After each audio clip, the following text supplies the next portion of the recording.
record today's session, which is now showing for me as starting. So this is the first day of International Trade Week, which is fantastic. A lot of planning has gone into this week. There are, I think this week we have about 50 sessions online, and you are invited to any and all of those as you wish. I think we also have about 40 live sessions around the UK, and there literally is something for everybody. The important thing is, because we have a lot of overlap with these events, is if you have a clash, a bit like the old days with television and deciding what you were going to record, what you were going to watch, the important thing is register for anything you want to see, because you will get recordings of everything. Hence, we are recording today. You will get a copy of the recording.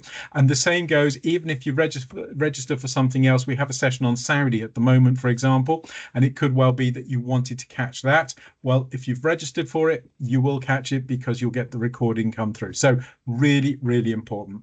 If I can just do some housekeeping.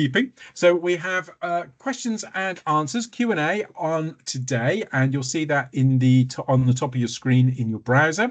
If you have any questions, please pop them in there, and then as we get through the presentation today, we will come to questions at the end. Now, we won't, because there will be lots and lots of questions, I'm sure, we won't be able to go through them all, but what I will do is pick out a general theme of questions that are coming through, and pick out any particularly interesting questions. So if you want a good chance of your question being read out, please make it as interesting as possible.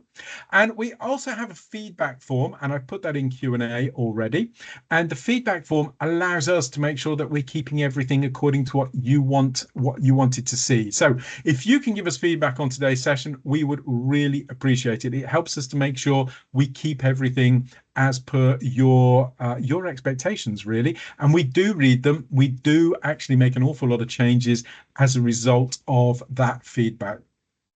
So moving to today, my name is Robin Hill. We have a presenter on here as well called George Hall, and we are looking at this lovely area of GPSR today, General Product Safety Regulations, that comes into effect on the 13th of December, and it's a big thing at the moment, a real hot potato, and everybody seems to have questions about it. So that's why we're really featuring this area at the moment. Now, George comes from a company called Intertek.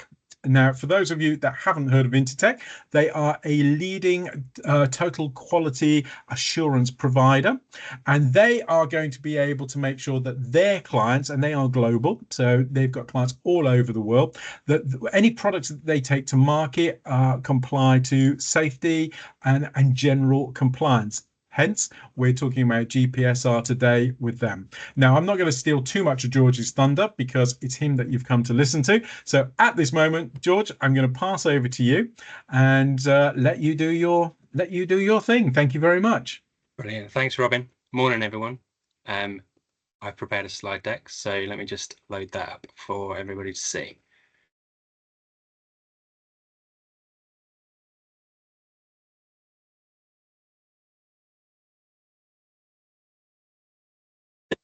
Brilliant. So yeah, we're here to talk about the EU and UK General Product Safety Regulations.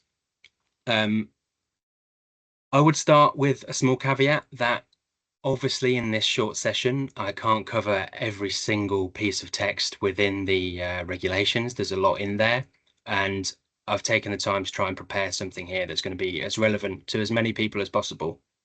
So if there is further information that you did want to cover off that isn't in here, the legal text for both regulations is available online for free. Also, feel free to reach out to your normal quality assurance providers or to Intertek. We've got a QR code at the end of the presentation if you do want any further support on this. So today I'll be covering a short introduction on both regulations, sort of where they come from, and a little bit of data on them.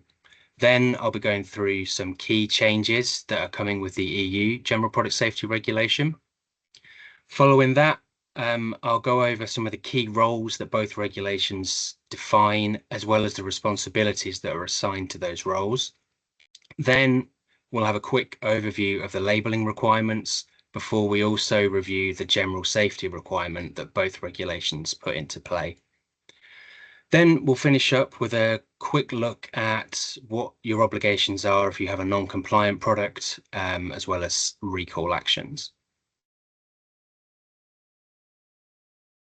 So there's two general product safety regulations, one for the UK and one for the EU, and unfortunately they're not the same, although there is a lot of crossover between them.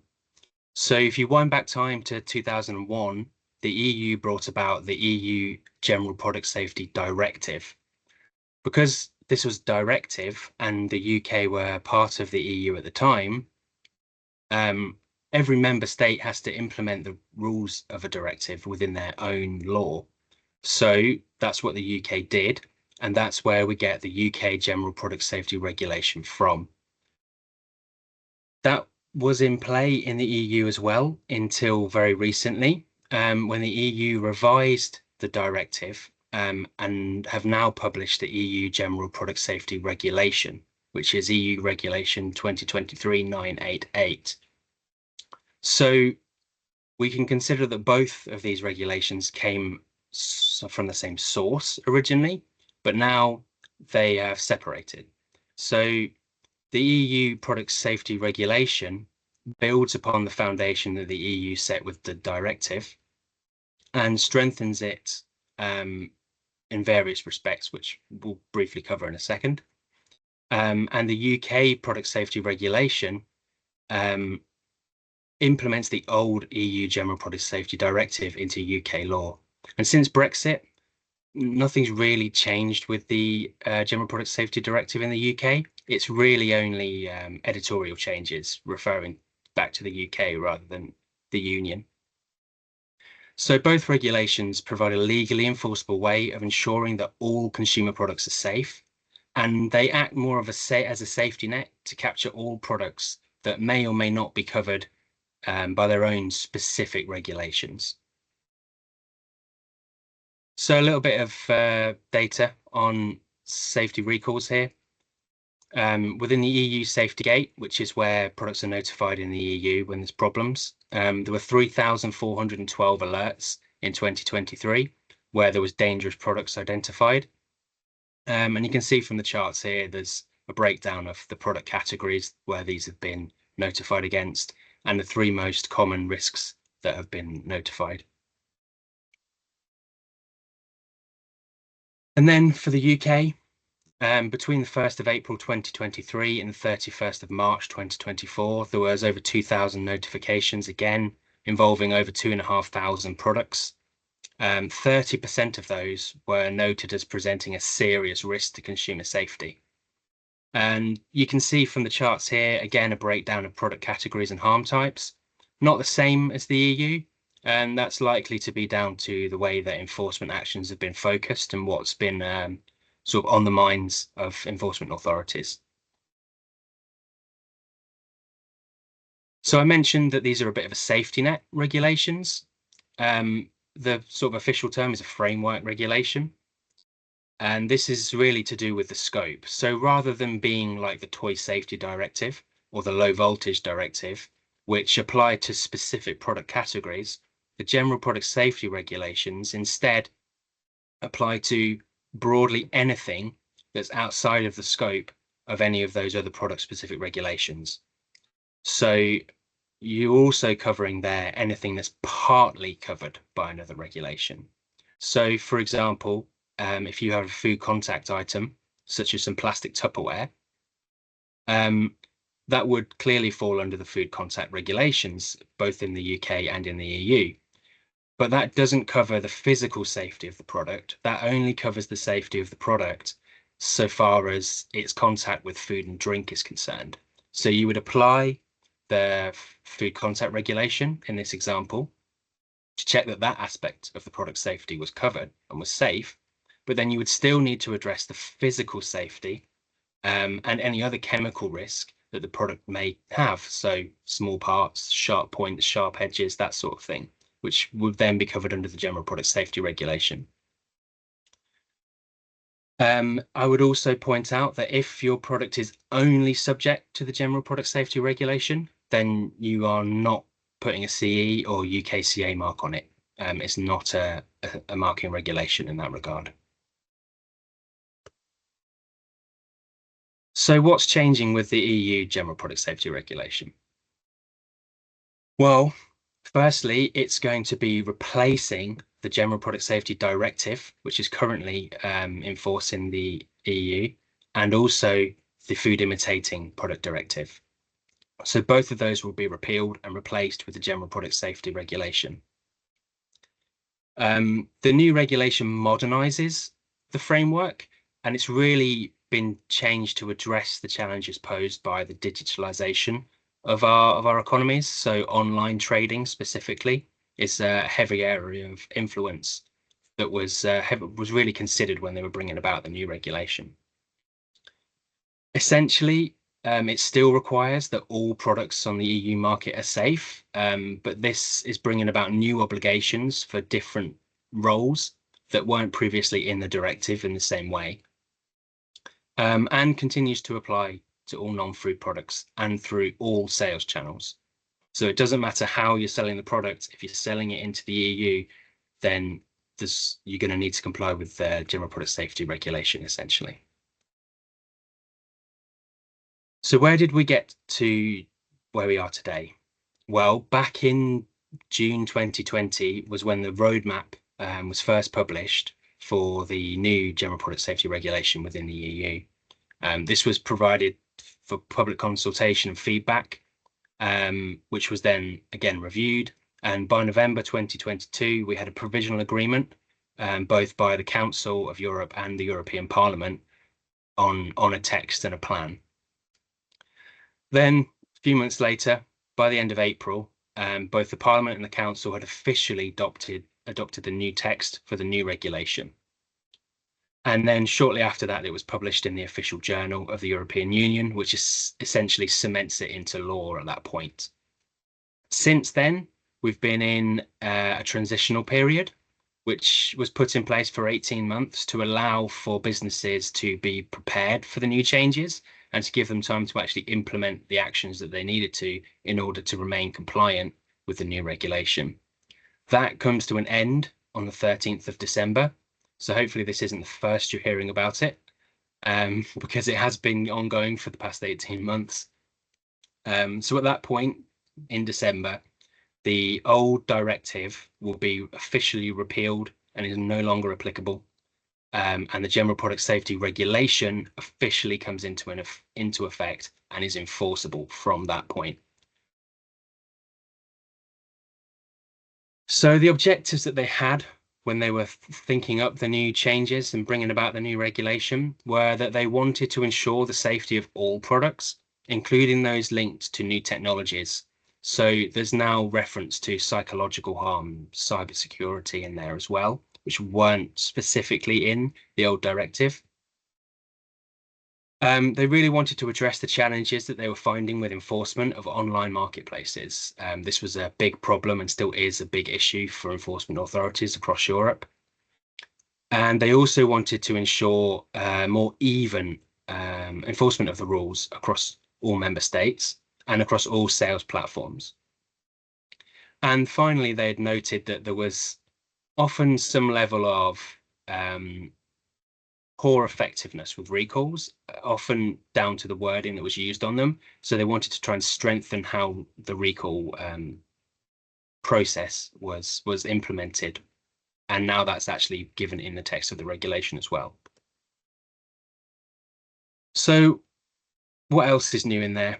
Well, there's more of a precautionary principle applied across all stakeholders. So you'll see when I talk about the obligations that the different roles have, that there's generally some level of responsibility and accountability, no matter where you are in the supply chain. So there's no point at which you can just wash your hands of product safety and not care. There's always something that you've got to do to be able to say that you've actually checked or have some sort of knowledge of the product safety. Whereas that wasn't so prevalent in the directive. It was looser text, shall we say. It's also added in the accident reporting requirements, which again wasn't really part of the old directive, but now is specifically mandated within the regulation. And it's reinforced the role that the market surveillance authorities have, not only for accident reporting, but for all product safety. And it's including now a template for recall notices so that the standardization across the whole union. One of the issues I mentioned they were having was with recalls, and part of that was the fact that people were using all sorts of different templates, and it was difficult for consumers to often understand the risks involved with the product when there was a recall. So now they've implemented this template to try and address that. So the roles and responsibilities. We'll have a look at the EU first. It's more complicated, and obviously it's newer the way that they're defining things, and then we'll follow on from that with a little bit on the Great Britain as well. So manufacturer, obviously anyone who manufactures a product, but also importantly, anybody who has a product designed or manufactured and then markets that product under their name or trademark is also considered a manufacturer under the General Product Safety Regulation. So just because you didn't make it yourself doesn't mean that you're not the manufacturer if you're selling it under your trademark. Authorized representative. So that's anybody within the union who's received a written mandate from a manufacturer to act on their behalf as their representative. And they'll be given certain obligations to carry out on behalf of the manufacturer. Importers, as you might expect, is anybody who's placed a product from a third-party country onto the union market. And then distributor is anybody else in the supply chain other than the manufacturer or importer who make the product available on the market. And then there's also a new role that has been given under the General Product Safety Regulation, which is economic operator. So this covers manufacturers, authorized representatives, importers, anybody else who is involved with the manufacture of the product or making them available on the market. So in terms of general safety, manufacturers have an obligation to ensure that products have been designed and manufactured in accordance with general safety requirements, noting that that's any manufacturer, not just somebody who is physically making. They also must carry out an internal risk analysis and draw up technical documentation for the product. Importers, similarly, must ensure that the product complies with the safety requirements of the regulation and ensure that the manufacturer is meeting their obligations. And if they don't believe that the manufacturer has met their obligations or that their product is not safe and doesn't meet the requirements of the regulation, they must not place the product on the market. Similarly, distributors have an obligation to verify the manufacturer and importer, where appropriate, has complied with their obligations, and they must not make the product available if they don't believe that this has been met. So you can see there in action the fact that this all falls back to the manufacturer to make it safe in the first place, but both the importer and the distributor have to actually check and verify that this has been done and not place the products on the market if they don't believe that the product's safe and they haven't got any evidence to support that. So you're adding in that accountability for everybody in the supply chain. So in terms of technical documentation, the manufacturer must ensure that this is kept up to date. Any changes that they make to the product must be reflected in the technical documentation, and they have to retain this for 10 years. Importers similarly have to keep the documentation for 10 years from when they place the product on the market. And all economic operators must retain the points that I've listed on here as well for the 10-year period. So again, there's an obligation for everybody here in the supply chain for a product to hold some level of documentation for it. So further to this, manufacturers must also ensure that there's a process in place for products to remain in conformity. So it's no good just being in conformity day one when you place it on the market. You have to have some sort of plan to make sure that the product, through all its manufacturing runs, remains safe. They must also ensure that other economic operators are kept aware of any supply chain, any safety issues that may come about or that they're made aware of. And they must mark the products with a type, batch, or serial number, or some other sort of traceable identifier that's visible and easily identifiable to the customer. That doesn't need to be anything complicated. If you want to be batch by batch, that's fine. It can just be something that is linked to that specific product, and when you're given that number, you can look it up in a database and say what specific product it was that you've sold. So continuing with some labeling instructions, manufacturers, importers, and authorized representatives, as applicable, must indicate their name, trademark, their postal address, and their electronic address, which is a new requirement, on the products. And further to that, manufacturers and importers must ensure that their product or the product they're importing is accompanied by clear instructions and safety information. And very importantly, in a language that is easily understood by customers.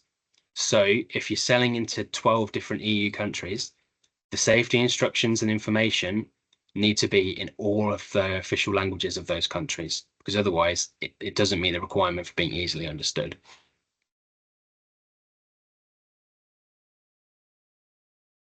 Manufacturers, if they believe their product is dangerous, must immediately take corrective measures, inform customers, and inform market surveillance authorities. Similarly, importers must also inform those same parties as well as the manufacturer, and ensure that the manufacturer has taken corrective measures. And if they don't take corrective measures, it actually now becomes the importer's responsibility to take corrective actions on the safety of the product. And then further down the supply chain, the distributor must be informing manufacturers and importers if they are led to believe that they have any unsafe products. And they must ensure that corrective actions are taken by the manufacturer or potentially importer, and ensure as well that the market surveillance authorities have been appropriately informed about the unsafe product. So again, you can see that level of safety being enforced by all parties in the supply chain. Complaints and accidents. So this is something that's changed quite noticeably. Manufacturers must investigate any complaints submitted about their products and keep information on any accidents that have been reported to them. And if they have any investigations, that needs to be also documented and retained. Similar to that, importers must investigate any complaints or accidents that they've received, and they need to update the manufacturer with these as well. Interestingly, that final bullet point on here is a new requirement as well. So if the communication information, so the addresses on the product that the manufacturer has included, don't work and they can't contact the manufacturer, the importer must, regardless of anything else, provide for that communications channel themselves.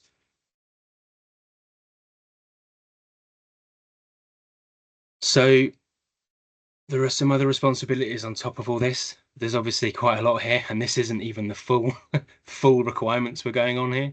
Importers and distributors must ensure that while the product is under their responsibility, that any conditions it's subjected to do not jeopardize its conformity with the safety requirements. So we're talking about warehousing, transportation here. And then all economic operators have an obligation to ensure that they have internal processes in place for product safety. And all economic operators must cooperate with market authorities where they are wanting that cooperation. So a distributor can't just wash their hands of trading standards when they come along and ask questions. They're obliged to support that investigation. So a little bit on authorized representatives here. You don't need an authorized representative within the EU, but if you want to sell into the European Union and you don't have a business established there already, and you don't have an importer who's willing to take on the responsibilities of an importer under the General Product Safety Regulation, then you may be left with no choice but to use an authorized representative. And if you do, then you must appoint them by written mandate. And that mandate needs to be available on request to the market surveillance authorities. So you can't obviously get rid of all your responsibilities as a manufacturer if you're using an authorized representative.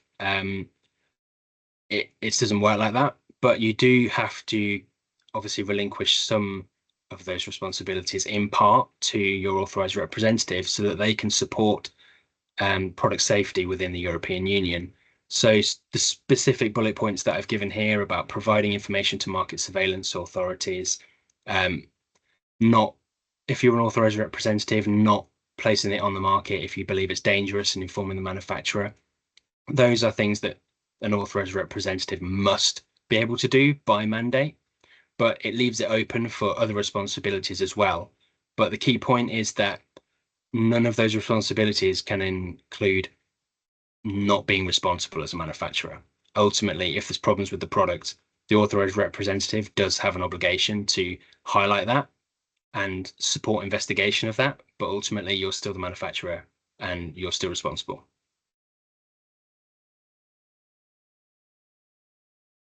So I'm not going to go into detail about online marketplaces and their obligations today, because that's quite a niche area. Obviously, I don't expect that there's going to be many online marketplaces joining the call today, but there are still obligations for everybody in the case of distance sales. So where you're making your products available through the internet or any other means of distance sales, so catalog, for example, you need to ensure that the offer of those products, so for example, the web page that they're listed on, has clear and visible indication of at least the following information, which is the name of the manufacturer, as well as their postal and electronic address. If they're not within the EU, then you'll need to have a EU responsible person there, which we'll talk about in a sec, but essentially is going to be an importer or an authorized representative. You need to include any information allowing identification of the product, so pictures, type, serial numbers, any other sort of product identifier. And importantly, any safety information or safety warnings that were to be included on the product packaging or in any sort of safety leaflet with it needs to be also on that web page. So essentially, it should be the same as being able to pick up the product and read the safety warnings on there. You should be able to go online and understand the same safety issues about that product. So responsible person, essentially this is so that not everybody in the supply chain can just wash their hands of a product. It means that somebody has to take responsibility for it within the EU. The reality is that the economic operator who's going to be the responsible person is going to default to the manufacturer, importer, or authorized representative, just because of their other obligations. This does leave the door open to maybe not be one of them, but I find it difficult to see how anybody else is going to want to take on all the responsibilities for a product when they aren't directly involved with it. So you would be taking on the responsibilities of communicating with market surveillance authorities, compliance with the regulation, ensuring technical documentation remains up to date, and ensuring the product is marked with contact details. The reality is manufacturer, importer, or authorized representative are all already achieving those things, which is why it's almost certain that one of those people will be your EU responsible person, and you don't have to worry necessarily about it as a separate thing. So that was the EU. Obviously, quite in depth, quite complicated. There's more, even more than that within the full text. The UK GPSR is somewhat of a simpler beast. Really, there's only these two roles defined, producer and distributor, which I don't necessarily think is a bad thing. It keeps it quite simple. So producer is the manufacturer of the products, and in the same way as the EU, if you're putting your trademark or name and selling it under your brand, then you are the manufacturer, even if you didn't physically make it yourself. If the manufacturer isn't established within the UK, then the authorized representative within the UK, or if you don't have one, then the person placing it from outside the UK onto the UK market, e.g. the importer. So really, your importer, your representative, and your manufacturer all rolled under one producer role here within the UK GPSR.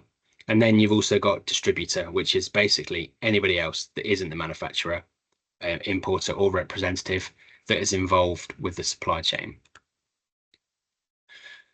So producers must not place a product on the market unless it is safe, or supply a product unless it is safe.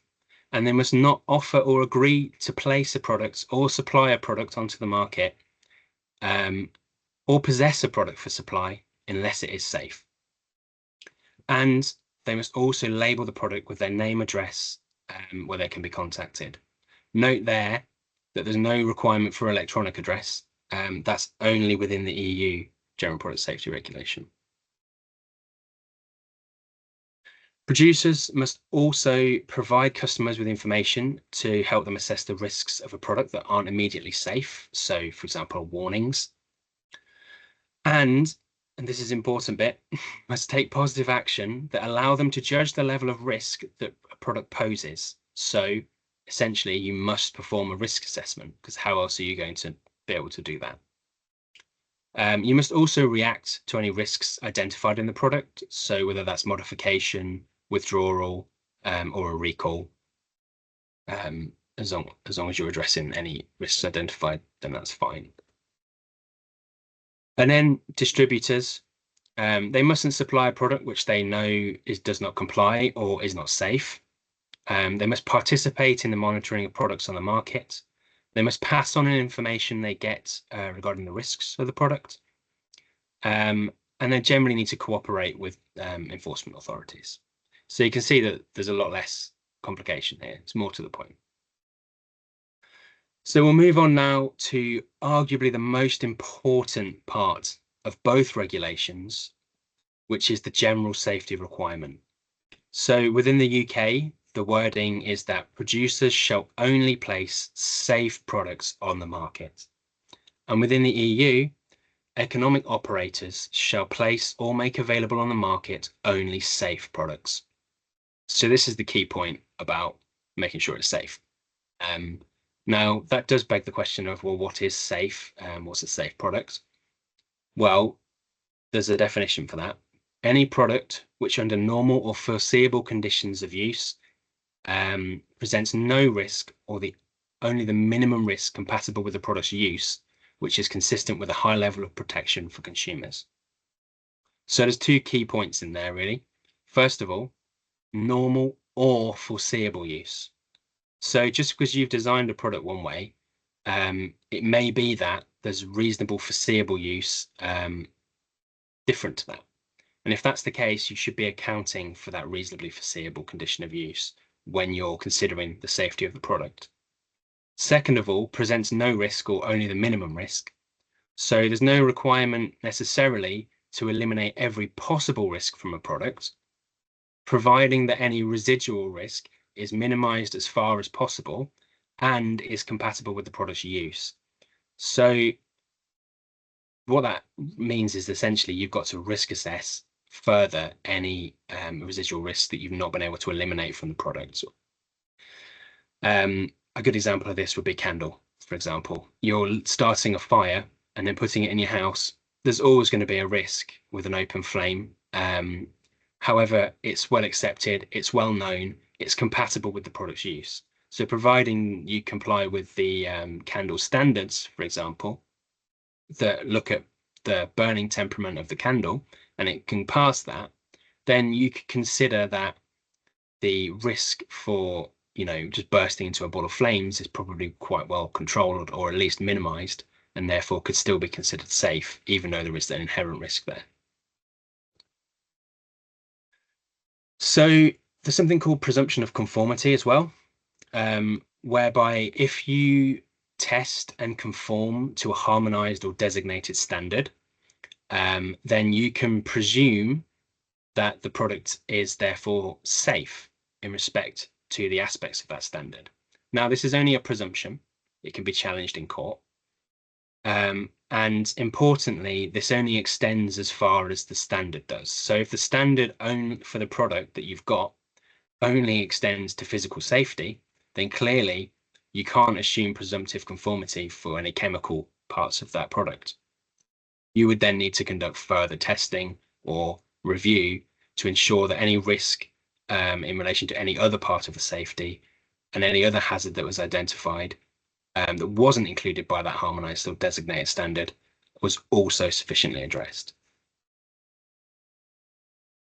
So risk assessments. I don't have time to go through the nuances of risk assessments in this short session, but what I can say is that there is no single template for risk assessment. It's largely going to depend on the complexity of the product and the potential hazards that are there. So there's no shortcutting to this really. The typical hazards that you'd be looking at would be physical, mechanical, flammability, biological and chemical hazards. Non-exhaustive list, just the sort of the main ones that you're always going to see in products. And to add to that, the new General Product Safety Regulation also provides some aspects that you should consider, such as psychological damage, which are new and not necessarily things that were required under the old directive or within the UK General Product Safety Regulation. So it's generally going to be a case of a product by product assessment here. It's very difficult to generalize. And when it's quite likely that you're not going to have a product that has a product specific test standard. So in that scenario, risk assessment is even more important. And where you don't have product specific standards, it's really a best practice to try and use methods from established standards where you can and just cross apply them. So for example, the toy standards have really good methods for sharp points, sharp edges, small parts, which are going to be appropriate to use on a variety of childcare standards. Sometimes there may be a product specific standard that includes those. Other times you can just apply those into your risk assessment and show that you've considered those hazards. So a little labeling recap. Right, within the EU, you need to make sure that when you're selling your product or packaging or both are labeled with your name, a postal address and an electronic address of the manufacturer, bearing in mind the definition of manufacturer that we covered earlier. Then, if your manufacturer is not established within the union market, then you're also going to need the name, both postal and electronic addresses of an importer or an authorized representative, as well as the manufacturer. And you need to make sure that there's some sort of single point of contact within the EU on your product so that enforcement authorities and consumers can get in touch with you easily. Within the United Kingdom, we just need the name and address of the producer. So if you remember, the producer covered manufacturer, importer, and authorized representative. And then for both markets, in addition to the labeling that I've just mentioned that is specific to each country, you're going to need the type, batch, reference, or identification number. You're going to need any pertinent warnings or safety information for the product. And you're going to need any labeling that's required by any product-specific standards, which may or may not be appropriate. Worth pointing out here that when I say the name and address of the producer for the United Kingdom, that has to be within the United Kingdom. And the addresses for the European Union, you're going to need that one address within the EU. So if you're selling into the EU and UK, you're going to need both sets on there. If you are only selling into the EU, then you obviously don't need to worry about the UK side of things and vice versa. So we'll finally move on to non-compliant products and safety recalls. So both regulations give power to enforcement authorities to act on non-compliant and dangerous products. Both of them provide obligations for various people within the supply chain. And really importantly, both of these regulations have legal context, and therefore failure to comply with them can result in legal action against you and your company. So within the UK, we've got certain responsibilities that are laid down by the regulation if you realise that your product that you placed on the market isn't actually safe and doesn't meet the general safety requirement. So you need to ensure that you're notifying the enforcement authorities in writing of the fact that you've got a non-compliant product, and the actions that you've taken to prevent risk to the customer. If you've got a serious risk and like an actually dangerous product that could have an immediate impact on customers, then you've got these extra requirements, the 4 bullet points there, that you need to also ensure is included in your notification. And producers and distributors are obliged to cooperate with enforcement authorities with any actions that they provide. So if you do need to go down a recall route, there are some requirements there. So first of all, it should be noted that enforcement authorities within Great Britain have the authority to serve a recall notice, which requires you to contact customers and inform them of the recall and recall the product. But generally, producers must publish a notice when they're making a recall, so that it's likely to be brought to the attention of purchasers, and so that the risks of the product is brought to the attention of the purchasers on that notification. You're also obliged to make arrangements for collecting the product or returning the product from the customers, and also for its disposal if that's necessary. I draw your attention to PAS 7100, which is the code of practice for product recalls and corrective actions. Worth a read, gives you some guidelines, some information further on recalls. And I would also note that there's no requirement within the General Product Safety Regulation about exchanges and refunds. Those are all covered by other regulations and acts within the UK. So in the EU, we've got manufacturers, importers, and distributors, as we covered, and there's different obligations for each of them, but you'll see that sort of linked level of safety through each tier, which has been present in the other obligations. So manufacturers must take corrective actions and ensure that consumers are immediately informed about the non-conforming products and any sort of safety issue. And they must also inform market surveillance authorities. Importers, no surprises, must inform the manufacturer if they find that there's a product that's non-conforming, and ensure that the manufacturer takes suitable corrective actions. If the manufacturer doesn't, then it becomes the responsibility of the importer to take them, which they shall do so immediately as well. They must also make sure that consumers are informed and that market surveillance authorities are also informed as well. Again, if the manufacturer isn't doing these things, these fall on the importer. And finally, distributors must make sure that the manufacturer or importer are informed about any safety information they receive, and also make sure that the importer and or manufacturer are taking the responsibilities that they have. So again, no washing your hands of any responsibility. Everyone's got their role to play. And then recall notices. So as I mentioned right at the start, there's now a recall notice template for the EU. There's also requirements within the regulation that specify exactly what needs to be in a recall notice. I've included the most important points on this slide for your easy reference. But the recall template has all of space for all of this on there in a single format, so that it's easy for everybody across the whole EU to use the same notice template, and customers will recognize the notice template.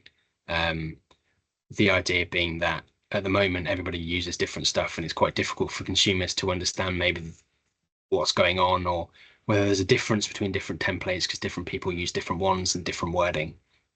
I think a really important point for the new recall notice template is about midway down these bullet points, which is that a clear description of the hazard associated with the recall product needs to be included on it, and you must avoid any elements that they may decrease the consumer's perception of risk. So no longer can you say this is a voluntary recall or a precautionary recall if you're recalling a product, because those words obviously sort of diminish the seriousness of what's happening here, because you don't recall a product just for fun. It's really a last resort.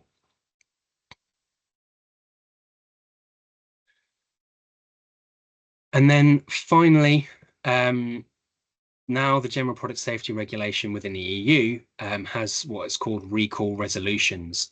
So it specifies that economic operators responsible for the product shall offer the consumer an effective, cost-free and timely remedy. So you're required to give the option of at least two of the following, which is a repair, a replacement, or a refund. And customers shall always be entitled to a refund if the recall isn't completed in a timely fashion. So if you're dragging your feet with a repair, then the consumer is within their rights within the General Product Safety Regulation to just change their mind and have a refund at that point. It's also worth pointing out here that whatever remedy is offered shall not entail significant inconvenience for the consumer, and that the consumer shall not bear the costs of shipping or otherwise returning the products. So essentially, everything falls back here onto the economic operator who's responsible for the product, to make it as easy as possible for the consumer to return or refund or replace the product, and all costs need to be fronted by them as well. So there's a difference that you can see there between the EU and the UK, where the UK law is held separately and not under the General Product Safety Regulation, whereas with the EU, they've now implemented some of that law into the General Product Safety Regulation instead. So that concludes my talking this morning. You'll be pleased to know. I appreciate there's a lot of information that I've prattled on through there. Hopefully some of it was useful to you. As I mentioned at the start, I can't cover everything. There's a lot of information in both the regulations. Please do look them up online. The full text is available for free. And obviously, feel free to reach out to Intertek or who you would normally reach out to if you need any further support on this topic. Lovely. Thank you very much, George. You can take a well-earned break now. And I don't think for 1 minute that anybody thinks that you prattled through anything. So thank you very much. Thank you.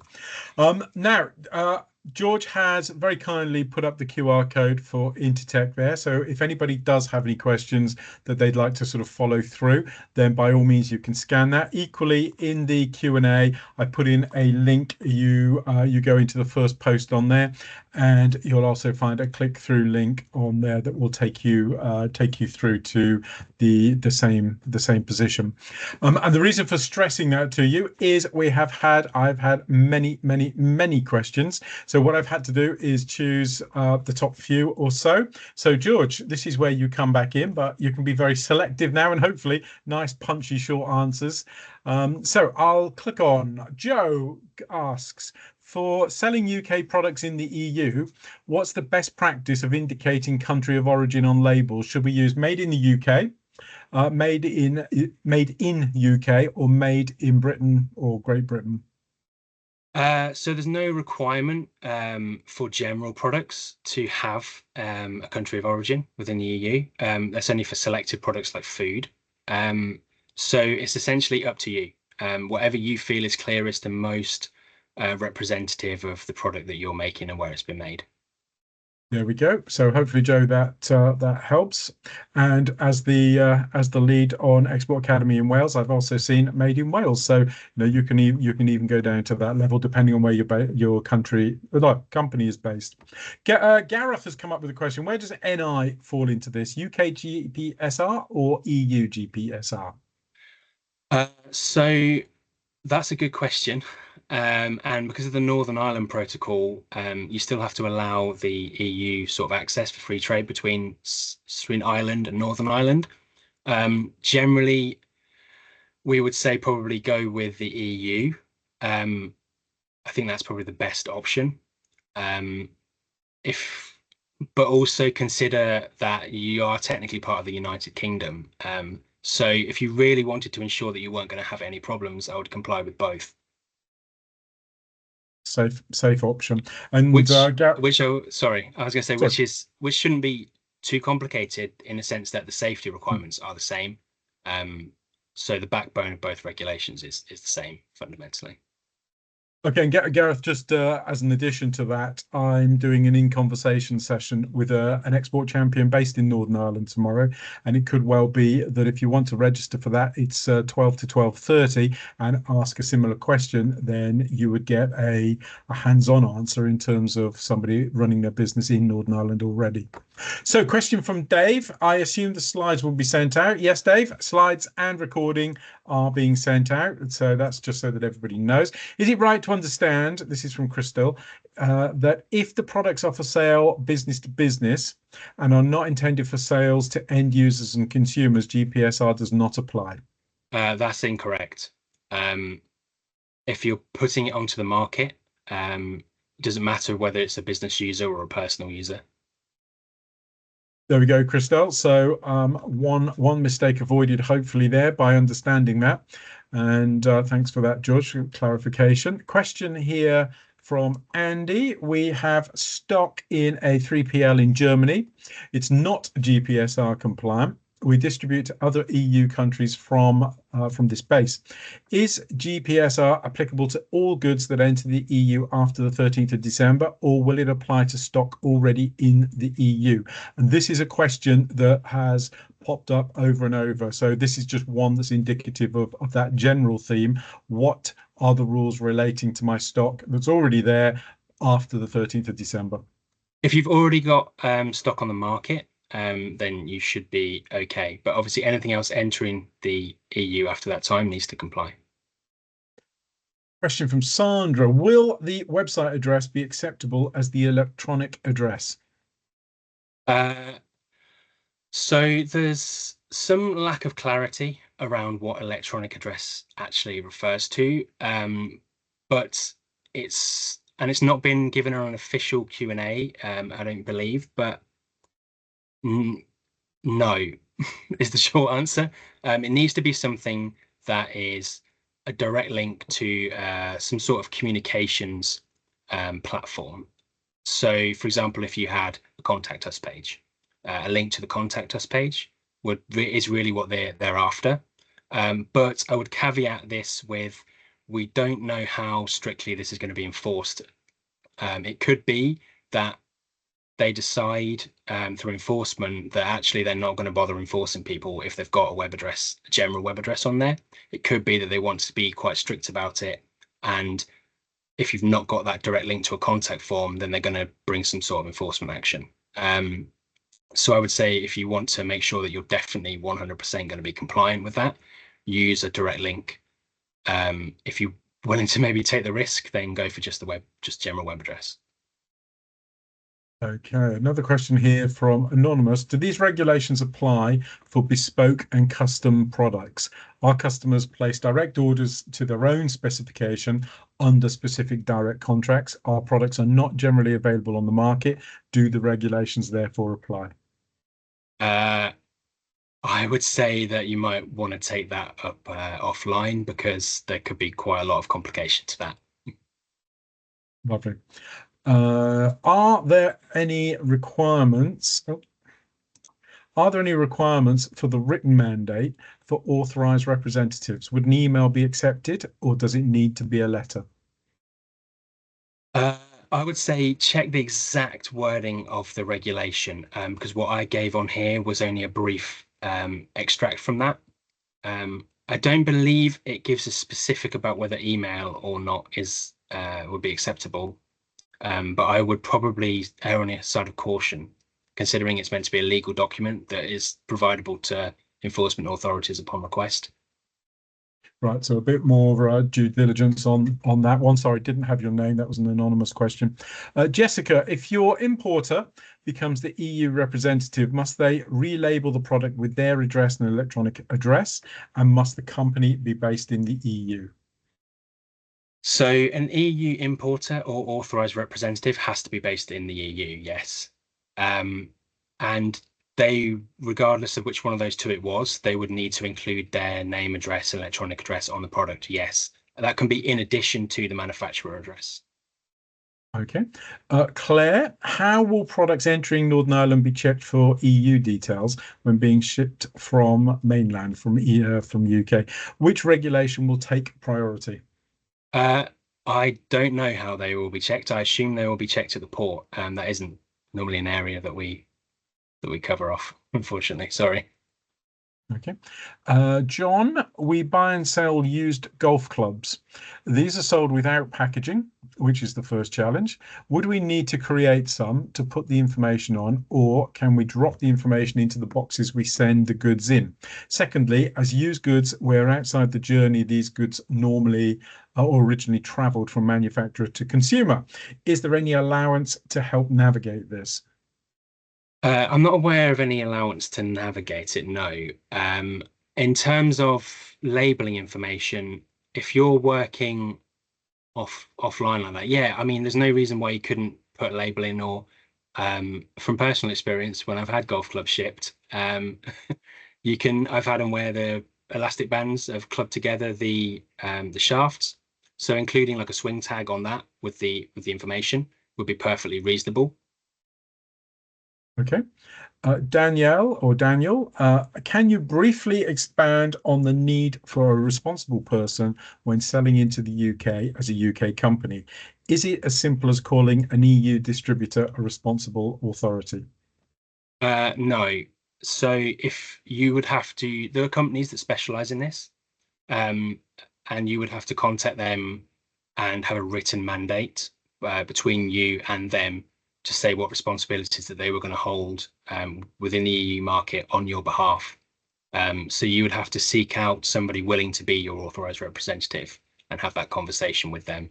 As I said, there are companies that specialize in it. Okay. If you sell from the UK into Europe, business to consumer, through an online marketplace, do you have to appoint an EU representative? Uh, So there's no obligation to necessarily have an authorized representative, but you must have somebody within the EU that is responsible for your product. So that might be a representative. It might be that you've got an EU importer that acts on your behalf. It could be that you've got a small office somewhere in Europe that you use instead, but it doesn't exempt just because you're selling on an online marketplace, it doesn't exempt you from complying. So you need that EU representation and responsibility from somebody.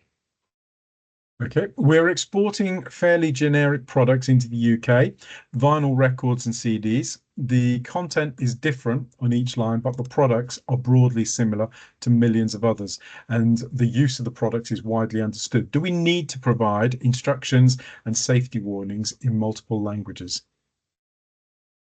Uh, Short answer, yes.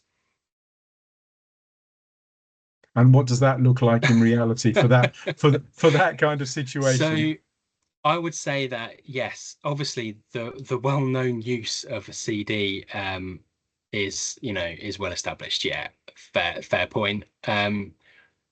You'd have to obviously conduct a risk assessment on the products that you were undertaking.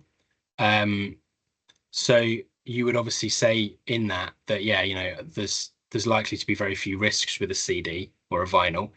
Um, and then you may conclude that there isn't any warnings that you would need to have on there for its safe use.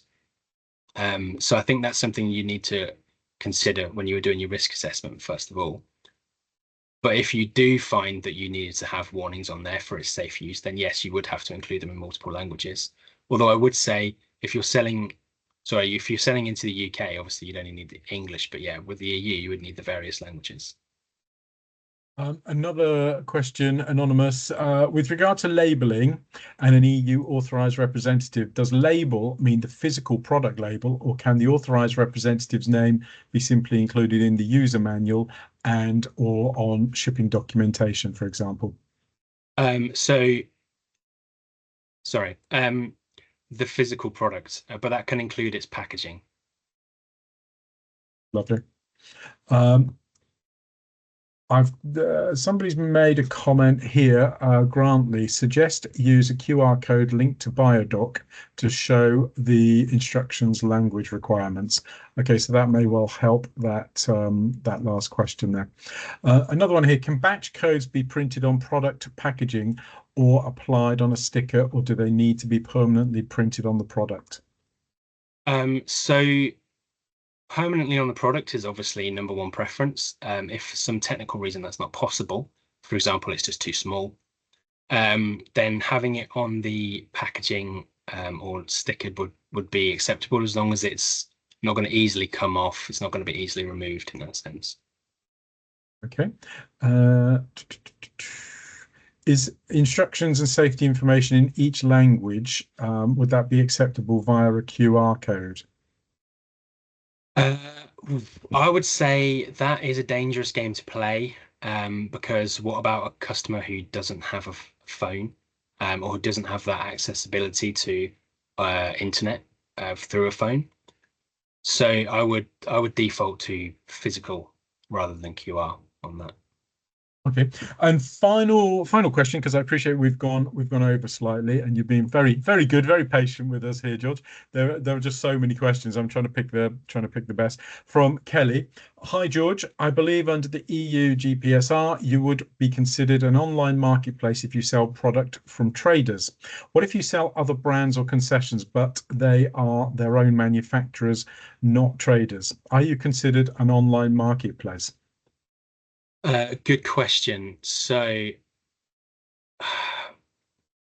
it, it's going to depend on the exact setup of how your business is operating, I would say on that. You might want to take that one offline because it's going to be quite a nuanced answer. Yeah. And so, I mean, that brings to the end the questions, and obviously we've overrun ever so slightly there. But I think it's really important that there's a few questions where there's obviously an awful lot of background detail that needs to be considered, and that's the point that George is making. So you've got the QR code, which has just come back on the screen there. You've got the link in Q&A. Please use those. Intertek are there. They are used to dealing with these kind of queries day in, day out. But some questions are really easy to answer. Some questions are much harder, and it's all down to the background detail. So please, take that one on board, and you have the facility now to reach out to George and the rest of the team at Intertek. So we are now at the end. I would just like to say, George, you've done an amazing job today. Thank you so much. Thanks, And Robin. this has actually been our largest audience on Export Academy ever in our existence over the last 3 years. So thank you very much. You've shared a massive high with us. And I'd like to say to the audience as well, thank you very much for coming along. Thank you for your interest. This is quite clearly a hot potato. People want more and more information, and look out for more sessions on this because it's clearly something people still need a lot of answers to. We will be sending out your recording and also a copy of the slides that George has used today, and you should get that email through to your inbox sometime today. If it's the first ever email you've had from us, if you've just sort of recently joined Export Academy, then please just check spam if you've not received it by close of business today. Final thing, don't forget the feedback form in Q&A. We really would appreciate any feedback you can give us, and we will absolutely take it on board. We have got loads of events this week. This is just the first day. Really look forward to seeing you on other events. And if you have any questions, anything, whatever, reach out to us at Export Academy. George, once again, thank you. Also to Sarah, who's behind the scenes, I know. Thank you very much to you as well. And thanks for sort of being part of our event today. And take care, everybody. Thanks, Robin. Cheers.